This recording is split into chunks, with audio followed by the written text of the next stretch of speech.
Right now at 6, some activity in our area this evening. We can hear that rain coming down right now in the studios. We're tracking the chances of strong storms and heavy rain tonight and into our work week. Plus, we're learning more about a deadly boating accident on Lake Murray this morning. New details on the early morning crash at this hour. And reactions are pouring in from across the country after deadly violence breaks out in the streets of Charlottesville, Virginia this weekend. New developments from Saturday's violent protest ahead on the news at 6. Live, local, now. This is WIS News 10. Thanks for joining us. I'm Emily Scarlett. A traffic advisory right now in Newberry County. Transportation officials say lanes on both sides of I-26 near the exit for South Carolina 121 and Whitmere are closed because of a collision there. Limited details at this time, but we do know the right lane on I-26 West is closed in that area. No word on any injuries at this time. We're working to learn more and we'll keep you updated once the scene is clear. And we're tracking rain and storms across the Midlands this hour. You can see the rain falling over downtown Columbia from our tower cam right now. And we're also following the latest developments in the tropics. Meteorologist Vaughn Gaskin has more in your First Alert Weather Center. Vaughn. And just like they say, it was like it popped up right out of the clear blue sky. Well, it did. We had plenty of sunshine just a couple minutes ago, and then we saw the bottom drop out in downtown Columbia. This is the area where we're seeing the lightning. You see the area with the intense rainfall here. This is right over our studios, so if you have plans to come into the downtown area over the next couple minutes, you'll notice that rainfall's there. We also have some lightning that is embedded in that system as well. The heavier rain has been over to the east. Lake Moultrie, Monk's Corner, getting in on some heavy rain there. This was actually over I-95 and it's starting to move pretty good. Bamberg, you're seeing some rain along with Roseville, also some rain over down near Smokes and Earhart, into Branchville and into Bowman. The bigger picture shows this is widespread activity, but not a whole lot in the state right now. A lot of it is circulating around a stationary boundary. It's been a big deal for us over the last couple of days. And as we look at what's going on, the numbers have been very high. For the most part, we've been running about 10 degrees above the actual air temperature. The humidity has been so extremely high, a tropical feeling to the air. Scattered storms at 76 degrees for you for the rest of the evening. And tomorrow, 91 with widespread storms. And we'll see some clearing starting to take shape for you tomorrow night. I'll talk to you a little more about that coming up. Thanks, Vaughn. New details this evening. One person is dead and another injured after an early morning boat crash on Lake Murray. It happened around 6 a.m. when a boat ran into a dock near the Wessener Island and Hatsmitsweg Road in Chapin. Our Caroline Patricus joins us now live from the scene with what we know so far. Caroline? Well, Emily, we're not far from where that crash actually happened this morning. According to the South Carolina Department of Natural Resources, it happened near a dock somewhere in this vicinity. Of course, we can't get to the actual dock that it happened at because that is on private property just down the road from where we're standing right now. But we do want to tell you the latest information that we have. We've learned 2 people were on the boat at the time that this accident took place, which was just around 6 a.m. this morning. One person is confirmed dead and another person is receiving treatment in the hospital. We have not heard the latest on that person's condition. It is believed again that they ran into a dock and obviously hit it very hard. This is the 3rd boating accident that has led to a death here on Lake Murray just this summer. And we're still waiting for the identification of the person that lost their life here on Lake Murray this morning. We've reached out to DNR for more information. They tell us they are continuing their investigation right now.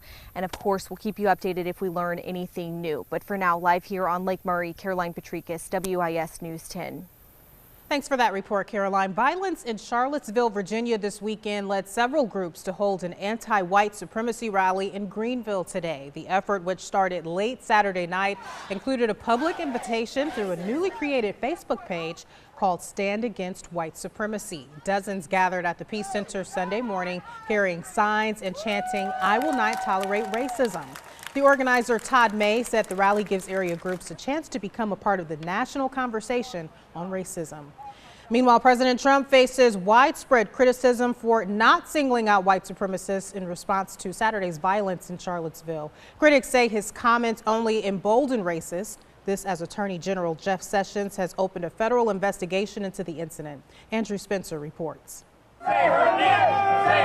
Organizers from Unite the Right had planned to speak this afternoon, but the crowd in Charlottesville, Virginia did not let that happen. Shame, shame, shame! Police in riot gear moved to cut off the crowd as the protesters essentially chased the spokesman off. Nazis go home! Nazis go home! The anger stems from violent clashes on Saturday with far-right demonstrators and a handful of extremist groups, which ultimately led to the death of 32-year-old Heather Heyer when a car plowed into people marching against the white nationalists and hit another car. The crash and the chain reaction left well over a dozen people injured. 20-year-old James Fields Jr. is now in jail. He'll be arraigned on Monday on second-degree murder and other charges. The mayor of Charlottesville told CNN's State of the Union Sunday that President Donald Trump bears some of the responsibility for Saturday's violence. Well, look at the campaign he ran. I mean, look at the intentional courting, both on the one hand of all these white supremacist, white nationalist group like that. There's two words that need to be said over and over again: domestic terrorism and white supremacy. That is exactly what we saw on display this weekend. Members of both parties have criticized the president's response to Saturday's violence for not specifically calling out white supremacists. We condemn in the strongest possible terms this egregious display of hatred, bigotry, and violence on many sides. On many sides. I'm Andrew Spencer, reporting.